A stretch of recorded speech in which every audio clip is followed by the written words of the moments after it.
Chapter 24. Time went on until the last of December, and the year was drawing to a close. We had noticed that a number of persons were congregating for the one ceremonial event that the masters participate in practically alone. Each day we were introduced to strangers. All spoke English, and we began to feel that we were a part of the village life. One day we were told that the event would take place on New Year's Eve, and we were invited to be present. We were also told that, while this event was not for outsiders, it was in no way a secret meeting, that none of their meetings were private. The assembly was for those who had commenced the work, had taken it up in earnest, and had gone far enough to realize that they wanted to live the life. Those who had accepted the higher consciousness and realized what this meant in their lives. It was called by some the Feast of the Passover. These gatherings were usually held at some stated location at this time of year, and this place had been chosen for the occasion this year. The morning of the day appointed for the assembly dawned bright and clear, with the mercury well below zero. It found us all eager, for we felt that this evening would add to the many interesting experiences of the trip. We arrived at the appointed place at 8 o'clock that evening, and found about 200 assembled. The room was lighted in the same way as the one mentioned before, and was very beautiful. We were told that the beautiful young lady who once before had been our hostess would have charge of the services. A few moments after we were seated, she entered the room, and we all marveled at her youth and beauty. She wore a beautiful white gown, but there was no attempt at display. She stepped quietly to the small platform and began her address. We are gathered here this evening with the desire to enter into the fuller meaning of passing from a lower to a higher consciousness, and we welcome those of you who are prepared for this. At first you followed us, led by your interest in the things you have seen us accomplish, which you at first looked upon with awe and wonder, thinking of them as marvelous. We know you have, at this time, learned to look upon these things as everyday occurrences of a life lived as it should be lived, a natural, everyday life that God would have us live at all times. By this time you are satisfied that we have not performed any marvels. You realize the true spiritual meaning of what you are doing. The consciousness that functions from the true spiritual plane always interprets all forms in terms of the ideal underlying them. Then the great inner meaning is revealed, and there is no mystery, consequently no marvel, no miracle. This passing over from a lower to a higher consciousness means putting away the material, where all is discord and inharmony, and taking up and accepting the Christ consciousness, in which all is beauty, harmony, and perfection. This is the natural way of living, the way God sees us living, and the way so beautifully exemplified by Jesus here on earth. The other is the unnatural, the self-way, the hard way. When we realize it, it is so easy, so natural to live the Christ way. Then we come into the Christ consciousness. We have tables spread. This is the only occasion on which we congregate for a feast. It is not a feast such as those in mortal consciousness might think. It is a feast of realization and accomplishment, symbolizing the passing from the mortal to the Christ consciousness, and so greatly misunderstood throughout the world today. We believe that all of God's children will sit down to such a feast someday with the true realization of its meaning. We shall have with us tonight a few of those that have so perfected their bodies that they are able to take them into all the celestial realms, and there receive the highest teachings. They have all lived a certain time here in visible form, then passed on and taken their bodies with them to a place in consciousness where they are not visible to mortal eyes, and we must raise our consciousness to the Christ consciousness to converse with them. But those that have so perfected the body that they can take it to this celestial realm can return to us and go away at will. They are able to come and instruct all who are receptive to their teaching, and appear and disappear at will. It is these that come and teach us when we are ready to receive instruction, sometimes intuitively, and at times by personal contact. There will be 5 of these to break bread with us tonight. Among the 5 is one especially beloved by us, as she is the mother of one of us and has dwelt among us. This proved to be Emil's mother. We will now gather around the tables. The lights were dimmed for a moment, and all sat perfectly quiet with bowed heads. Then the lights came on, and the 5 stood in the room, 3 men and 2 women. They were all dressed in white and were radiantly beautiful, with a soft glow of light about each one of them. They walked quietly forward, and each took a place left vacant at the head of each table.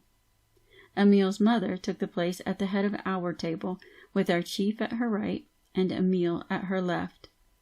After the 5 were seated, the edibles began to arrive. It was a simple meal of vegetables, bread, fruit, and nuts, but very palatable.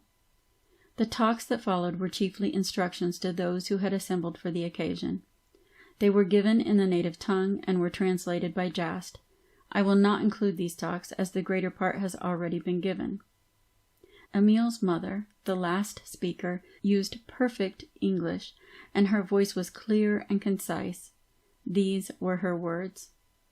We use forces every day that man, in the mortal concept, laughs at.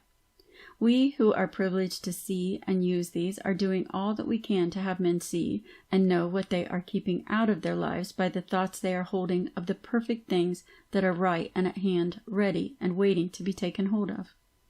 We who are privileged to see and use these are doing all that we can to have men see and know what they are keeping out of their lives by the thoughts they are holding of the perfect things that are right at hand, ready and waiting to be taken hold of.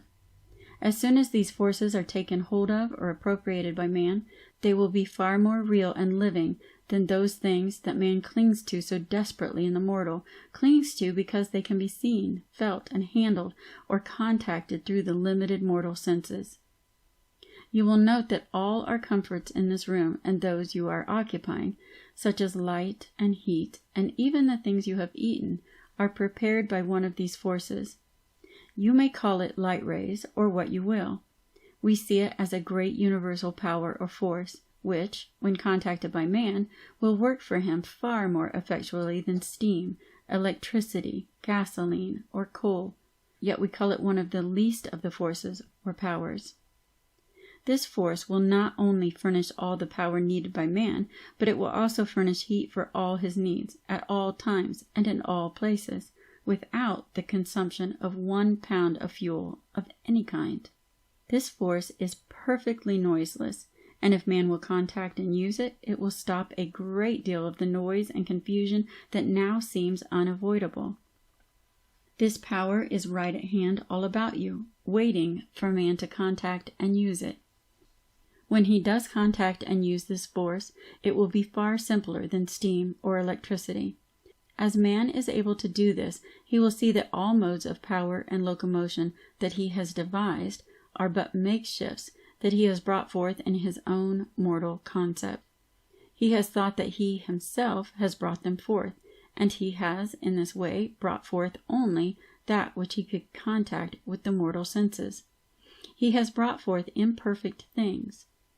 Whereas if man would see that all is of God and from God expressing through him, all things that he brings forth would be perfect.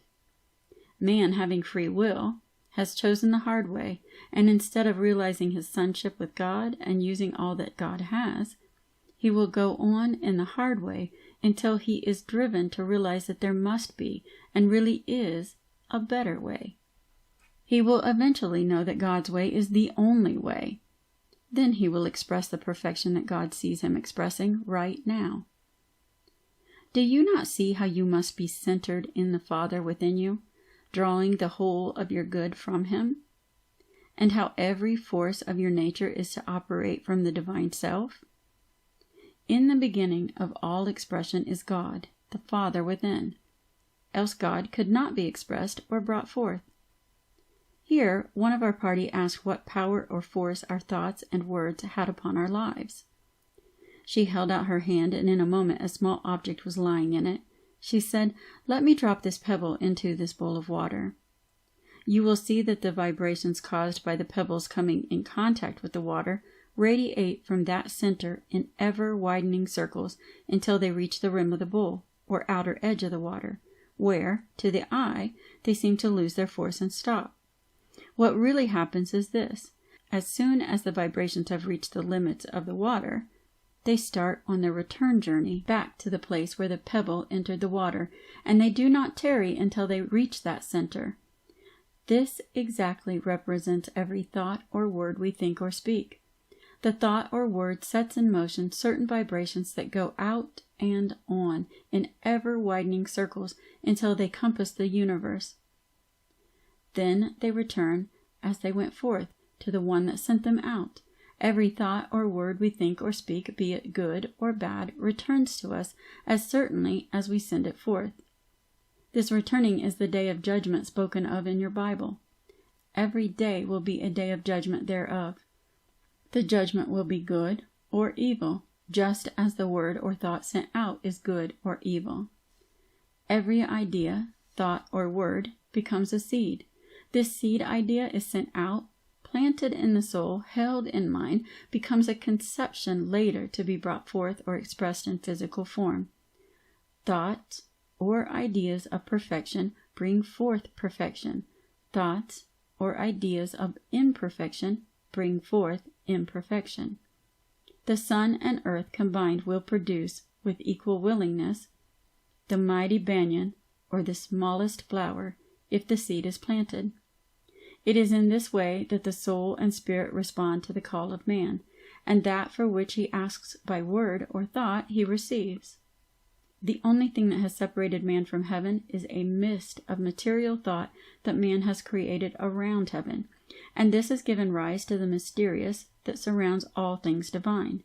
This veil of mystery is gradually being pulled aside, and it is found there is no mystery. Those establishing their different church organizations have found it expedient to surround the things of God with mystery, thinking to get a closer hold upon the people. But all are now finding that the deep things of God are the real, simple things of life. If not, of what avail are they? All are perceiving that the church but typifies the Christ consciousness in man, the God center of humanity. They are perceiving the ideal instead of worshiping the idol which has been built by mortal thought. Look at the vast number of heterodox organizations springing up on every hand. Though widely diversified now, they are bound to lead to the one. Has not this one thing come forth to bring the churches to the true realization? We who have so perfected our bodies that we are able to take them where we will are privileged to see and be in what is called the celestial realm. This realm is known to a great many as the seventh heaven. This realm is thought to be the very mystery of mysteries. This again is where man in mortal thought has erred. There is no mystery. We have only reached a place in consciousness where we are able to receive the highest teachings, the place where Jesus is today.